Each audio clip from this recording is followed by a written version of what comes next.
ամեն դեպքում, եթե մենք տանք գնահատական, ապա սա ցույց է տալիս, որ իշխանությունը շարունակում է պարտվել։ Ես ինչու եմ ասում շարունակվում է, որովհետև այն ինչ տեղի ունեցավ Գյումրիում եւ առավել եւս Փարաքյարում կամ Գյումրիում եւ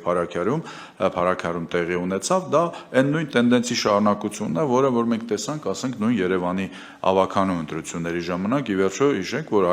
Երևանում էլ մոտավորապես նույն տոկոսները ստանալով, եթե չեմ սխալվում 32 թե 33% ստանալով իշխանության այդ շարասյունը իրենք հետագայում այսպես տարբեր գործարքների մեջ մտնելով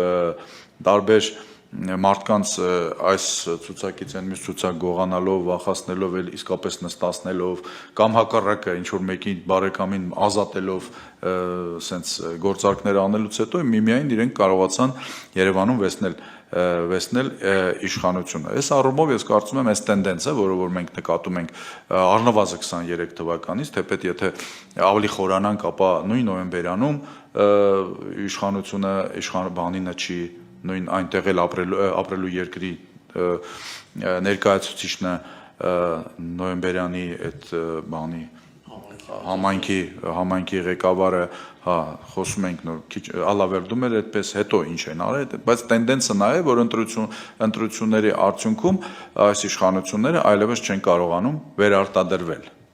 կամ իրենց ձայները հերիք չեն, որպեսզի միանձնյա կարողանան իրենց